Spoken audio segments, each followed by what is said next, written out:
Good morning students.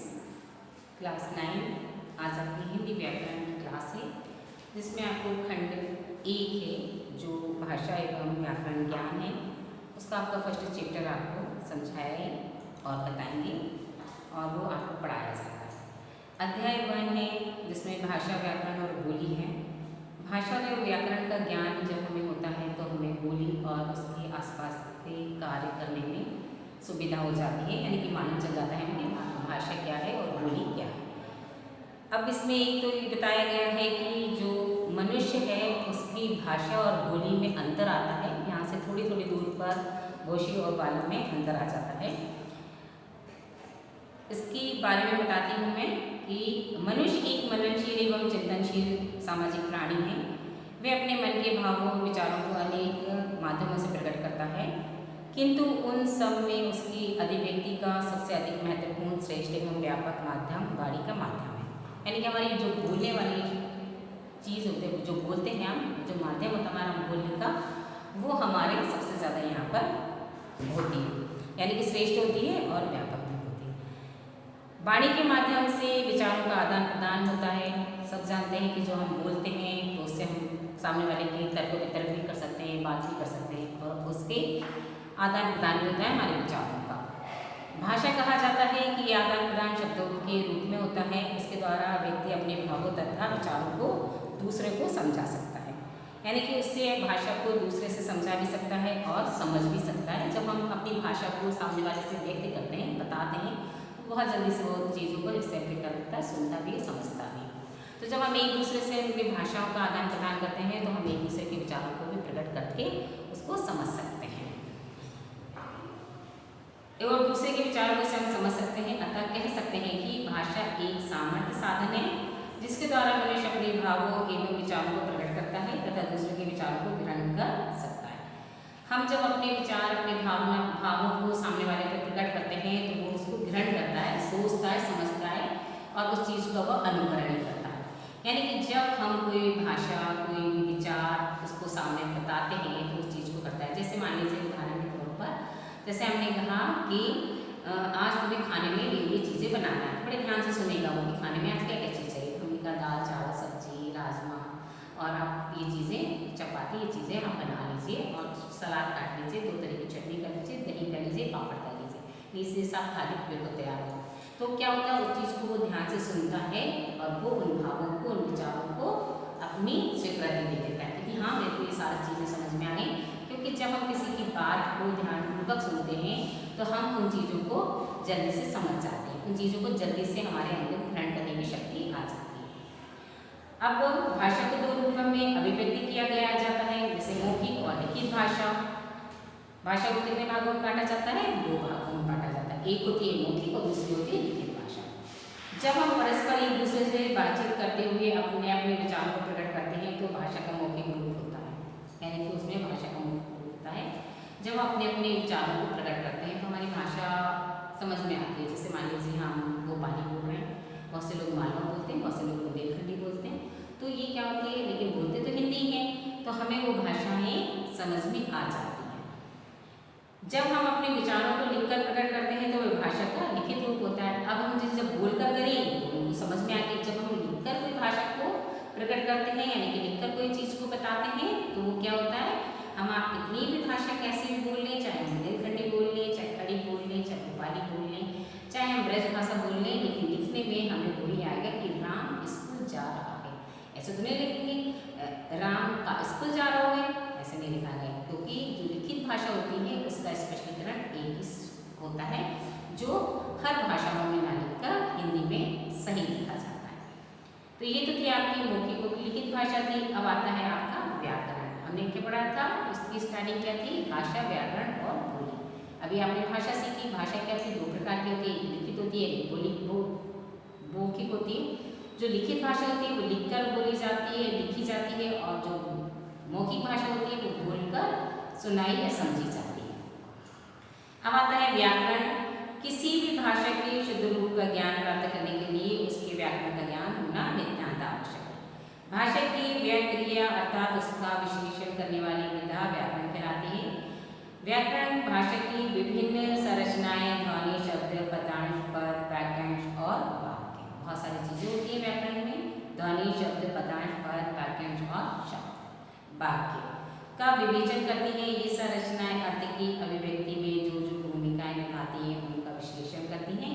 भाषा के शुद्ध और स्थायी रूप को निश्चित करने के लिए जो ये नियमबद्ध योजना होती है, इसी योजना को व्याकरण कहा जाता है। अतः व्याकरण वे शास्त्र है जो हमें भाषा के शुद्ध, परिमार्जित और स्थायी रूप का नियमबद्ध ज्ञान देता है। हमें मालूम है कि हमारे व्याकरण जो होती है वो शुद्ध हिंदी भाषा का प्रयोग कराती है। जो हमारी योजनाएं होती हैं वो हमारी शुद्ध मार्जन कराकर परिमार्जित करती हुई उन योजनाओं को वो साकार कर देती है। यानी कि जब हम व्याकरण से कोई चीज़ लिखते हैं या कोई चीज़ समझते हैं तो बहुत जल्दी उसकी शुद्धता हमारे समझ में आ जाती है और हम उसमें समझ जाते हैं कि ये क्या हो रहा है। यानी कि भाषा के शुद्ध और स्थायी रूप को निश्चित करने के लिए नियमबद्ध योजना होती है ये।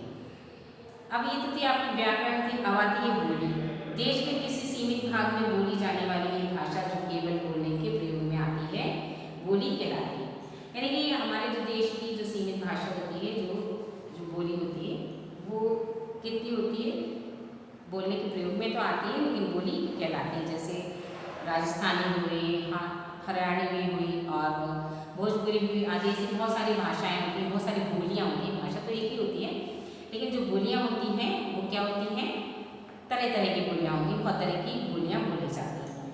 विभाषा या उपभाषा, विभाषा का क्षेत्र बोली से विस्तृत होता है।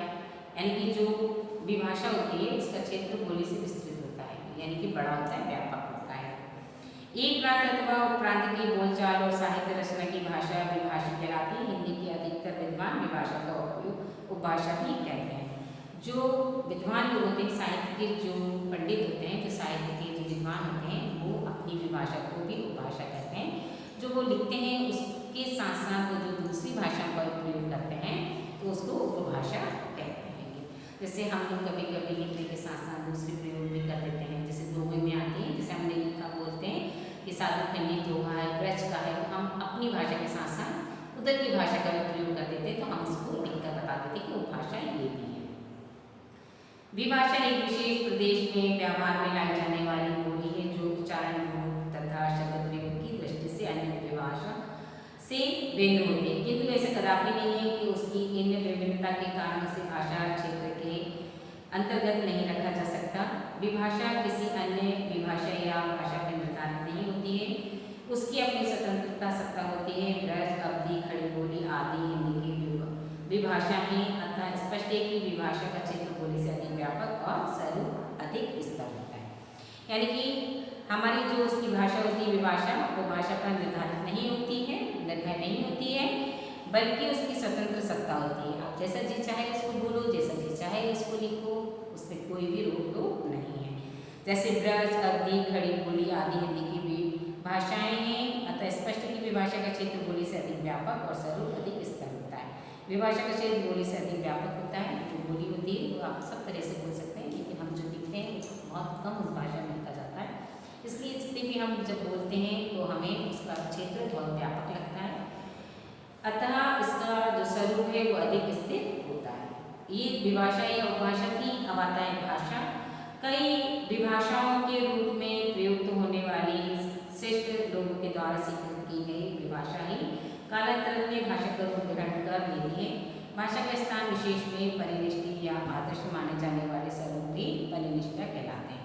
इससे आदर्श भाषा भी कहते हैं। इससे हम आदर्श भाषा भी कहते हैं क्योंकि इसकी जो निष्ठा है, जो परिनिष्ठा है, आदर्श है, वो इसमें बहुत ज़्यादा परिनिष्ठि कहलाती है, कि बहुत ज़्यादा इसमें शिष्टाचार कहते हैं। इसलिए खड़ी बोली में जो एक विभाषा थी प्रमुखता प्राप्त कर लेने के कारण ही नहीं वे हिंदी का परिनिष्ठित भाषा बनी थी। यानी कि वो एक हिंदी की प्रमुख जो भाषा थी उसको प्राप्त करने के बाद भी उसमें एक ऐसी भाषा थी, उसका भाषा का प्रयोग किया जा रहा था जो परिनिष्ठ भाषा बन गई थी। उपयुक्त तीन रूप होते हैं, बोली, विभाषा और भाषा। हमारे जो बोलियां बताई हैं, उपयुक्त तीन रूप जो बताए हैं उसमें जो थी बोली, विभाषा और भाषा ही भाषा के मूल स्वरूप को परिणति गणित किए जाते हैं, किंतु भाषा की अधोलिखित अन्य नामों से भी प्रायः संबोधित किया जाता है जो निम्नलिखित प्रकार। हम बहुत तरह से उसको बोलते हैं। जैसे हमने कोई साहित्य की किताब पढ़ी जो कवि लेखकों की हुई, तो हम कहते थे साहित्य भाषा, है ना।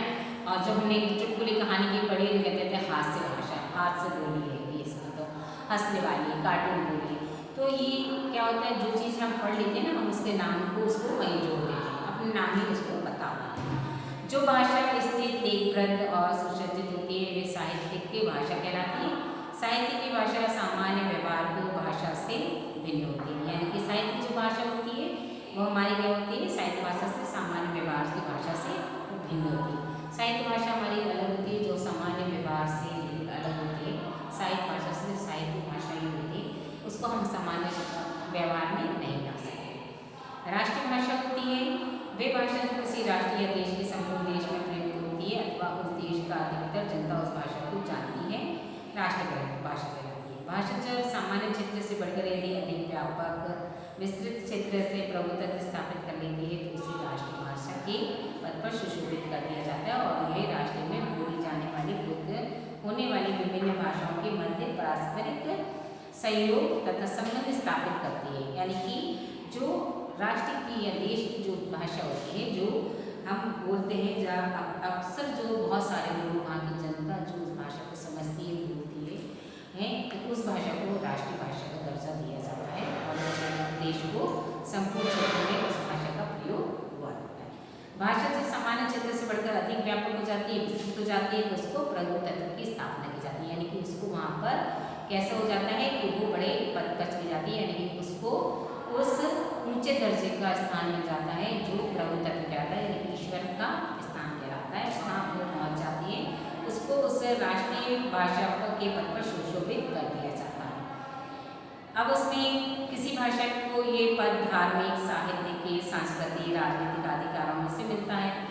संपूर्ण भारतवर्ष में हिंदी ही विचार विनिमय में काम आती है, अतः हिंदी ही हमारे देश की राष्ट्रभाषा के पद पर विराजमान है। हिंदी ही हमारी जो है वो राष्ट्रीय भाषा है और वो इस पद पर विराजमान है जो हमारे भारत में है। अब आती है तो राष्ट्रभाषा थी और साहित्य भाषा थी, अब आती है राजभाषा।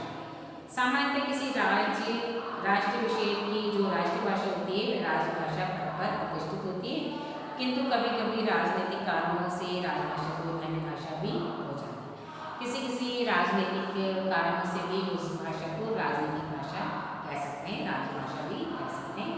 जैसे मान लीजिए कि जो राष्ट्र विशेष में जो राष्ट्रभाषा होती है, जैसे हिंदी है, हमारी जो राष्ट्रीय भाषा वो हिंदी है और वही राजभाषा यदि पद पर प्रतिष्ठित होती है, क्योंकि कभी कभी राजनीतिक कारणों से राजभाषा कहीं अन्य भाषा भी हो सकती है। जैसे राजनीतिक भाषा, जैसे कोई भाषा बोलने वाला आ गया, चेंज हो गया राजनेताओं में, तो वो थोड़ी सी वहाँ पर भी राजभाषा चेंज हो जाती है। वो तो राष्ट्रपति पे रहती है तो रहती है, लेकिन राजभाषा थोड़ी सी चेंज हो जाती है। अंतर्राष्ट्रीय भाषा, जब कोई भाषा राष्ट्रीय सीमाओं को पार कर अन्य राष्ट्रों में भी अपना प्रभुत्व स्थापित कर लेती है तो वह अंतर्राष्ट्रीय भाषा कहलाती है। जैसे अंग्रेजी भाषा विश्व की सभी राष्ट्रों में व्यापक होने के कारण अंतर्राष्ट्रीय भाषा कही जाती है, यानी कि सभी जगह अंग्रेजी भाषा का होना है, यानी कि अपने आप को मौजूद करती है, मौजूद रहती है वो सभी देशों में, सभी देशों प्रांतों में, सभी जगह। तो इसका मतलब होता है वो अंतर्राष्ट्रीय भाषा है, जो सब जगह व्यापक है, देश में विदेश में सब जगह वो व्यापक है, जिसको अंतर्राष्ट्रीय भाषा कहते हैं। भाषा और भाषण, भाषा का वह रूप जो परंपरा से चला आ रहा है, जो शब्दों का एक बड़ा भंडार है, वे भाषा कहलाता है। भाषा का दूसरा रूप व्यक्तियों द्वारा उसका व्यवहार अथवा भाषण है। विद्वान भाषा के प्रथम रूप को विद्वान कहते हैं, जो दूसरे रूप को कला। जो हमारा भाषा और भाषण होता है वो परंपरा से चला आ रहा है, जो शब्दों का एक बड़ा भंडार भी है और वे भाषा कहलाता है। भाषा का दूसरा रूप व्यक्तियों द्वारा उसका व्यवहार अथवा भाषण होता है, जैसे उसके व्यक्तित्व का जो व्यवहार है उसका भाषण भी होता है वो। विद्वान भाषा के प्रथम रूप को विधा कहते हैं और जो दूसरे को कला कहते हैं। भाषा का भाषण दोनों को अलग अलग प्रकार स्पष्ट करना अति कठिन है, यानी कि हम एक को तो हम विधा कहते हैं और दूसरे को हम कला कहते हैं, उसको दोनों को की परिभाषित करना बहुत ज़्यादा कठिन होता है। लेकिन ये निश्चय करना भी कठिन है कि भाषा से भाषण की उत्पत्ति होती हुई है या भाषण से भाषा की तथा भाषण से ही भाषा का मूल है, यानी कि हमें ये कहना कठिन होता है कि भाषण से भाषा उत्पन्न हुई है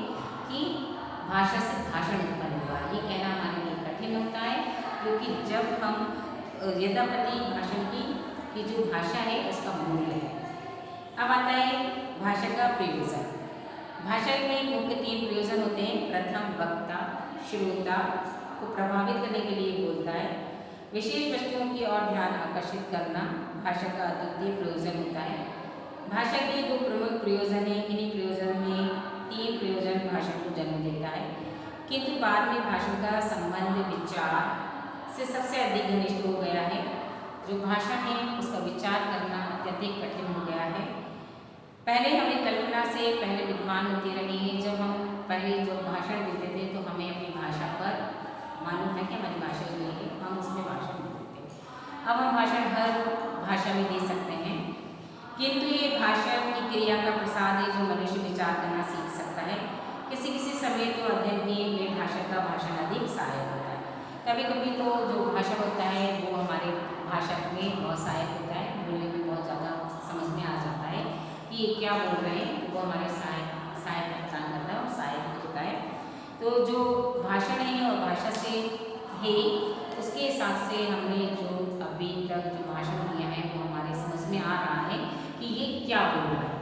लेकिन कभी कभी कुछ ऐसे भाषण होते हैं कि जो हमारे उससे दिमाग से परे, हमारी समझ से परे होते हैं, हमें समझ में नहीं आती कि क्या है ना। तो कुछ कुछ भाषाएं ऐसी हो जाती हैं जो हमें बिल्कुल हमारी समझ से परे होती हैं। अब आती है ध्वनि। भाषा शरीर की सबसे छोटी इकाई ध्वनि है, किंतु अर्थ के स्तर पर लघुतम इकाई शब्द है। आ, का, च, ट आदि ध्वनियाँ हैं, किंतु इसका कोई अर्थ नहीं निकलता। आ, क, च, ट की ध्वनियाँ जो होती हैं इसका कोई अर्थ नहीं निकलता। ये सबसे छोटी इकाई कहलाती है, ये लघुतम इकाई कहलाती है, छोटी इकाई कहलाती है ये शब्द का। इसके अर्थ जो होते हैं वो कम निकलते हैं, इसके अर्थ नहीं निकलते हैं। लेकिन जो शब्द होते हैं उनके अर्थ निकलते हैं। जैसे ध्वनियों के संयोग से बने ऐसे ध्वनि समूह जो होते हैं जिसका कोई अर्थ निकलता है वो शब्द कहलाते हैं। जैसे मोहन, ज, आ, हाँ, धरी आदि। यानी कि हम कहते हैं मोहन इधर आ, शब्द बन रहा है तो उसका सार्थक शब्द है, ध्वनि समूह है, उसका अर्थ निकलता है। इसी तरह से वाक्य होते हैं। ध्वनि और शब्द भाषा की पूर्ण इकाई नहीं है, क्योंकि जब तक इसका वाक्य में प्रयोग नहीं किया जाता तब तक पूर्ण मंत्र प्रकट नहीं हो पाता है। जैसे हम वाक्य को बनाने के लिए हमें शब्दों को जोड़ना पड़ता है। शब्दों को जोड़ते हैं ना हम, जैसे शब्दों को हमने जोड़ा तो हम कैसे शब्दों को जोड़ेंगे तब हमारे वाक्य बनेंगे। छोटी इकाइयों से भी शब्दों को जोड़ा जा सकता है, उनसे भी हम वाक्य बना सकते हैं। जैसे कमल एक शब्द है, किंतु कमल कह देने से मात्र में पूर्ण मध्यम प्रकट नहीं होता, क्योंकि कमल एक नाम भी है हो सकता है और कमल एक फूल भी हो सकता है। इसलिए कमल खिल रहा है, कमल का सार्थक शब्द है उसके बारे में है। जैसे हमने यहाँ पर वाक्य में वाक्य को बनाना है तो यहाँ पर हमने एक शब्द ले लिया है कमल। कमल यहाँ पर एक लड़के का नाम भी हो सकता है, लड़की का नाम भी हो सकता है और फूल खिलने का नाम भी हो सकता है, यानी कि कमल का फूल भी हो सकता है, तीनों चीज़ें हो सकती हैं। तो यहाँ पर हमने क्या करा है कि यहाँ पर जो कमल है तो यहाँ पर हमने लिखा है कि कमल का फूल खिलता है। देखिए ये वाक्य हमने बना लिया। अब ये पूर्ण वाक्य आता है जो हम वाक्यों को बनाते हैं। अभी तो हमारे ये शब्द थे, ये जो थे ये शब्द थे जो हमने लिया, का ले लिया, माँ ले लिया, ना ले लिया। अब हम इसको बनाते हैं तो यहाँ पर कमल फूल खिलता है पूरा ले लिया। अब जैसे मान लीजिए हमें छोटे छोटे से शब्द आ गए हैं, जैसे लिखा हमने राम, राम अलग आ गया, स्कूल, जा रहा है। अब इसको इसमें हमें सिर्फ अलग अलग चीजें दिख रही हैं। राम अलग दिख रहा है, स्कूल अलग दिख रहा है, जा अलग दिख रहा है, रहा है। यानी कि ये चीजें हमें क्या दिख रही है, शब्दों के अलग अलग दिख रही है। जब हम इन शब्दों को एक करते हैं तो यानी कि हम ये वाक्य में प्रयोग करते हैं। यहाँ पर हमने वाक्य लिखा और यहाँ पर हमने लिखा कि राम स्कूल जा रहा है। लीजा पूरा वाक्य बन गया, एक ही वाक्य में आ गया। ऐसे जब हम वाक्य बनाते हैं तो शब्दों को उनको इकट्ठा करके ये वाक्य हमारे बनते हैं। जैसे मोहन अब, सोहन अब तू जा, यानी कि जा, हमने नाम भी लिया, अब तू चला जा। और कमल सुन, जैसे मोहन, यहाँ पे हमने लिखा मोहन, इसको लिख दिया आ जाओ, है ना। सोहन अब तू जा, तू लिखा और फिर हमने जा लिया। यानी कि जब हम चीजों को अलग अलग करते हैं तो अब तू जा, यहाँ पर सोहन के लिए, यहाँ पर मोहन के लिए, अब यहाँ पर आता है कि कमल। सुनो, मोहन आ, सोहन अब तू जा और कमल सुनो, ये वाक्य को हमने पूर्ण कर दिया है। तो इसी तरह से ये वाक्य बनते हैं हमारे। अब आता है लिपि। अक्षरों या वर्णों के चिन्ह से को लिखने की गति लिपि कहलाती है। उसकी जो विधि होती है वो लिपि कहलाती है। प्रत्येक भाषा को अपनी एक लिपि होती है। हमारी राष्ट्रभाषा हिंदी देवनागरी लिपि में लिखी जाती है। इसी प्रकार अंग्रेजी भाषा रोमन में, उर्दू भाषा फारसी में और पंजाबी भाषा गुरमुखी में तथा संस्कृत देवनागरी में लिखी जाती है। हमारी जो लिपियाँ होती हैं बहुत पुरानी, बहुत प्राचीन सभ्यता की हैं और उनके अक्षरों या वर्णों के चिन्हों को लिखने की विधि को हम लिपि कहते हैं। और हर तरह की भाषा में लिपि अलग अलग होती है। देवनागरी लिपि होती है। देवनागरी लिपि भारत की सर्वश्रेष्ठ लिपि नहीं है, अपितु संसार की सर्वाधिक वैज्ञानिक लिपि है। आचार्य विनोबा भावे ने इस लिपि के संबंध में अपना मन व्यक्त करते हुए कहा है कि मुझे भारत की तथा संसार की अनेक लिपियों का परिचय प्राप्त करने का अवसर मिला है। ये मैं स्पष्ट रूप से कह सकता हूँ कि देवनागरी लिपि भारत की ही नहीं, संसार की सर्वाधिक वैज्ञानिक लिपि है। यानी कि उसका दर्जा उन्होंने बहुत ऊपर पहुँचा दिया है। जो हमारी देवनागरी है, जो हिंदी की लिपि है, वो हमारी भारत की ही नहीं बल्कि पूरे संसार की, पूरे विज्ञान की सर्वश्रेष्ठ लिपि है। यानी कि सर्वश्रेष्ठ लिपि में उनकी गणना की। देवनागरी की विशेषताएं बताई हैं उन्होंने कि देवनागरी संसार की सर्वाधिक वैज्ञानिक लिपि है, जिसमें जैसा लिखा जाता है वैसा ही बोला जाता है। हमारी जो लिपि में, देवनागरी जो लिपि में है, जो हम बोलते हैं वही हम लिखते हैं, जो हमने लिखा है वही हम बोलते हैं। यानी कि उसमें यहाँ पर कोई शब्द का मिलावट नहीं है, यहाँ पर कोई शब्द को जोड़ा तोड़ा मरोड़ा नहीं गया है, बल्कि जो है वो स्पष्ट रूप से यहाँ पर अंकित है और कहा गया है। इस लिपि में ध्वनि के लिए नित्य वर्ण है, उर्दू, अंग्रेजी आदि में ऐसा नहीं है। जैसे उर्दू में ज के लिए जी, ज्वार, जॉय, जे आदि अनेक वर्ण हैं, तो अंग्रेजी में का के लिए सी के, सी एच का प्रयोग होता है। एक ही वर्ण में सी के लिए का और सा दोनों ध्वनियों के उच्चारण होते हैं, जैसे केट और सत्य आदि। इस लिपि में व्यंजन वर्णों में अर्ध वर्णों का प्रधान है। वर्णमाला में अक्षरों को वर्गीकरण वैज्ञानिक आधार पर किया गया है। स्वरों के लिए मात्राओं की निश्चित व्यवस्था है। मात्राओं का प्रयोग व्यंजनों और स्वरों के सहयोग के समय होता है। मात्राओं के कारण उच्चारण में भ्रम का स्थान नहीं रहता है। जो भ्रम होता है उसमें उच्चारण नहीं करने हैं। एक ही ध्वनि के लिए अंग्रेजी की तरह एकाधिक वर्ण नहीं होते हैं। जैसे अंग्रेजी में रामा को रम, राम, रमा, रमा, रामा 4 प्रकार से इसको बोला जा सकता है, किंतु हिंदी में राम का उच्चारण एक ही प्रकार से हो सकता है, राम। अंग्रेजी में राम जब हम लिख देते हैं तो हम उसको रम, रामा, रमा, रमी सब तरह से बोल सकते हैं, लेकिन हम हिंदी में जो उच्चारण करते हैं उसको एक ही तरह से बोल सकते हैं, वो है राम। देवनागरी में केवल उच्चारित वर्ण ही लिखे जाते हैं, अर्थात लिखित और उच्चारित ध्वनियों में अंतर नहीं होता है। देवनागरी में संयुक्त वर्णों का ये स्पष्ट उच्चारण किया जा सकता है। देवनागरी लिपियों में अनुनासिका ध्वनि को अपनी विशेषता है। व्यंजन वर्ग से संबंध अनुनासिका ध्वनि के लिए अलग अलग लिपि चिन्ह है, जिसका उदाहरण सवर्गीय वर्ण में पूर्व होता है, जैसे गंगा, मंच, डंडा आदि। जब हम लिपियों का उच्चारण करते हैं या हमारी नासिका से या अनुनासिका से, नासिका मतलब होती है नाक के द्वारा, अनुनासिका होती है हमारे जुबान के द्वारा होती है, जो हम इसका प्रयोग करते हैं यानी कि शब्दों का उच्चारण करते हैं, तो हमें ये समझ में आ जाता है कि हमें कौन सी लिपि से कैसे उच्चारण की आवश्यकता होती है। ये तो यहाँ पर आपको मैंने भाषा लिपि और भाषा बोली के व्याकरण के बारे में आपको बताया है, लेकिन अब इसी के लिए जो और भी ज़्यादा चीज़ें होती हैं, जैसे व्याकरण का कैसा निकलना, व्याकरण स्वर से व्यंजन से कैसे आती है, इसकी सबसे छोटी इकाई क्या होती है और इसको किस तरह से ग्रहण कर सकते हैं, कैसे उसको सीख सकते हैं और किस तरह से जो छोटा बड़ा होते हैं, जो स्वर होते हैं, उनकी जो मात्राएं होती हैं वो व्यंजन में किस तरह से लगाई जाती हैं, ये सब आपको बताएंगे।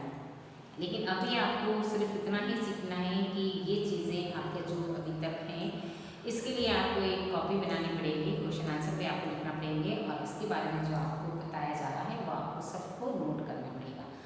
तभी आपको ये 9th में जो आप पढ़ रहे हैं, फिर 11th 12th तक आपको एक जाएगा और ये आपके जो व्याकरण है वहाँ पर आपको ईजी हो जाएंगे। तो ये आपके लिए, यानी कि ये आप हिंदी का जो व्याकरण है आपकी, इसको आपको बहुत ध्यान से बहुत अच्छे से समझना है, क्योंकि इसमें जो आपकी जो बुक आई है इसमें व्याकरण की बहुत अच्छी आई है और बहुत अच्छी नॉलेज देने वाली आई है, बहुत अच्छा ज्ञान देने वाली आई है। इसको आप बहुत अच्छे से समझिएगा और इसको अपनी कॉपी में जरूर लिखिएगा। हर एक चीज़ को आप कॉपी में लिखेंगे तो आपको हर चीज़ का ज्ञान होता जाएगा। ये नहीं कि आप बस सिर्फ वीडियो देख रहे हैं और बस देख के आप बैठ रहे हैं, उस चीज़ को आप अनुकरण करिए, उसको देखिए, समझिए और आपको बहुत अच्छे से इसका लाभ भी होगा और आपको याद भी होगा। और इसी तरह से मैं अभी यहाँ पर आपको फिनिश नहीं कर रही हूँ कि आपको सिर्फ एक छोटा सा एक उदाहरण देकर भी आपको बता देती हूँ, क्योंकि जब मैं आपको यहाँ पर व्याकरण से स्टार्टिंग से बताऊँगी आपको तो ये, लेकिन जब आपने यहाँ पर अभी सीखा हैगा कि जो हिंदी व्याकरण की जो रचना है आपने, उसमें आपने जो सीखा हैगा कि भाषा व्याकरण और बोली, अभी आपको सिर्फ स्टार्टिंग भाषा व्याकरण बोली से, क्योंकि अध्याय आपका 1 इसी से चालू है, तो इसलिए मैं इसको आपको यहाँ से बता रही हूँ। लेकिन इसमें आपने मौखिक को लिखित भाषा सीखी है, व्याकरण सीखा है, बोली सीखी है, विभाषा उपभाषा सीखी है, इसकी आपने भाषा सीखी है और साहित्य भाषा सीखी है, राष्ट्रीय भाषा सीखी है, इसमें राजभाषा सीखी है, अंतर्राष्ट्रीय भाषा और भाषण सीखा है, भाषा के प्रयोजन, ध्वनि, शब्द, वाक्य, लिपि, देवनागरी लिपि, देवनागरी की विशेषताएँ, देवनागरी की विशेषताएँ हमारी बहुत हैं जो हमारे लिए बहुत उत्कृष्ट हैं। और इसकी जब देवनागरी की जो भाषा के 7 दिन की जो प्रकार है, विशेषताएँ वो आपने सुनी तो आपने पता ही चल गया कि हमारी देवनागरी सबसे ऊंची कोटि पर है, ऊंचे आसन पर विद्यमान है और जो हम बोलते हैं वो ही यहाँ पर लिखते हैं और जो लिखी है वही यहाँ पर छपी हुई है, उसमें लिखा भी है, वो शब्दों का हेर फेर कहीं भी नहीं है, जो हमारी व्याकरण भाषा से ली गई है वो सारी चीज़ें इसमें हैं। तो अभी यहाँ पर आपको मैं इसलिए यहाँ पर इतना चैप्टर यहाँ पर फिनिश करती हूँ, क्योंकि जब इसको समझाने के लिए आपको मैं बताऊँगी तो इसके साथ में आपके क्वेश्चन आंसर जो हैं वो भी आपको समझा दिए जाएंगे कि क्वेश्चन आंसर इसके कैसे हैं। आपको अभी समझा दीजिए क्वेश्चन आंसर, आपको सिर्फ एक बार व्याकरण की रूपरेखा तैयार करना बताऊंगी कि उसको कैसे, लेकिन आप आज इसमें क्वेश्चन आंसर भी आप समझ लीजिए कि मानव मन के भावों को प्रकट करने का श्रेष्ठ एवं व्यापक माध्यम कौन सा होता है। तो हम वाणी, जो हमने स्टार्टिंग में पढ़ा था, इसका आंसर है वाणी मानव के भावों को प्रकट करने का श्रेष्ठ और व्यापक साधन है, माध्यम है। भाषा की अभिव्यक्ति कितने प्रकार से की जा सकती है? भाषा की अभिव्यक्ति 2 प्रकार की जा सकती है, लिखित और मौखिक। क्वेश्चन नंबर है 3rd, भाषा के शुद्ध ज्ञान के लिए व्याकरण ज्ञान की आवश्यकता है। भाषा का विशेषण, भाषा का जो विशेषण करने वाली विधा कौन सी है? क्वेश्चन है, इसका आंसर है कि भाषा का विशेषण करने वाली विधा व्याकरण है। क्वेश्चन नंबर है 5th कि विभाषा से क्या तात्पर्य है? आंसर इसका है विभाषा से तात्पर्य एक प्रांत अथवा उपप्रांत में बोली जाने वाली बोलचाल तथा साहित्य की रचना की भाषा से है। क्वेश्चन नंबर 6 है भाषा के प्रमुख 3 रूप कौन कौन से हैं? भाषा के 3 प्रमुख रूप हैं बोली, विभाषा और भाषा। साहित्य भाषा किसे कहते हैं? विभाषा जो स्थिर, लिंगबद्ध एवं सुसज्जित होती है उसे साहित्य भाषा कहा जाता है। राष्ट्रीय भाषा की परिभाषा लिखिए। वे भाषा जो किसी देश या राष्ट्र के संपूर्ण क्षेत्र में प्रयुक्त होती है उसे राष्ट्रीय भाषा कहलाते हैं। देवनागरी लिपि के संबंध में विनोबा भावे के क्या विचार थे? देवनागरी लिपि के संबंध में विनोबा भावे के विचार निम्नलिखित प्रकार से थे। उन्होंने कहा था कि मुझे भारत की तथा संसार की अनेक लिपियों का परिचय प्राप्त करने का सुअवसर प्राप्त हुआ है, लेकिन मैं स्पष्ट रूप से कह सकता हूँ कि देवनागरी भारत की ही नहीं बल्कि संसार की सबसे उच्च और सर्वाधिक वैज्ञानिक लिपि है। देवनागरी लिपि की कोई प्रमुख 5 विशेषता लिखिए। क्वेश्चन है, इसका आंसर है उसकी आप 5 विशेषता लिख दीजिए। जैसे लिख दीजिए कि संसार की सर्वाधिक वैज्ञानिक लिपि है। नंबर 2 पर लिख दीजिए कि लिपि एक ही ध्वनि के लिए नियम बनाती है या नियम वर्ण है। थर्ड में लिखिए आप कि इस लिपि में जैसा लिखा जाता है वैसा ही बोला जाता है। और फोर्थ में लिखिए व्यंजन वर्णों के अर्ध वर्णों से ये युक्त होती है या विधान होते हैं इसका। फिफ्थ में लिखेंगे देवनागरी लिपि में उच्चारित वर्ण ही लिखे जाते हैं, जो हम बोलते हैं वही इसमें लिखे जाते हैं। अब आता है इसमें कि आपको लिखना पड़ेगा अभ्यास में कि भाषा की परिभाषा दीजिए। भाषा के कितने रूप हैं, व्याकरण किसे कहते हैं, भाषा व्याकरण की आवश्यकता क्यों हुई, बोली किसे कहते हैं, भाषा व्याकरण और बोली में क्या अंतर है, ध्वनि शब्द और वाक्य को समझाइए। लिपि कैसे कहते हैं, हिंदी अंग्रेजी उर्दू तथा संस्कृत भाषा की लिपि कौन कौन सी है इसके बारे में आपको लिखना है। भारत में बोली जाने वाली 3 बोलियों के नाम आपको वो भी लिखना है, ये तो आपका था अभ्यास का। रिक्त स्थानों में भी आपको लिखना है भाषा रूपों में अभिव्यक्ति की जाती है, विशेष 2 3 4 ऑप्शन बनेंगे। इसी तरह से हम जब अपने विचारों को बोलकर प्रकट करते हैं या लिखकर प्रकट करते हैं तो लिखित रूप कहलाता है। विचारों को प्रकट करने का सामर्थ्य भाषा साधन बोली है। राजस्थानी एक बोली है। भाषा का शुद्ध एवं पूर्ण ज्ञान व्याकरण के बिना असंभव है।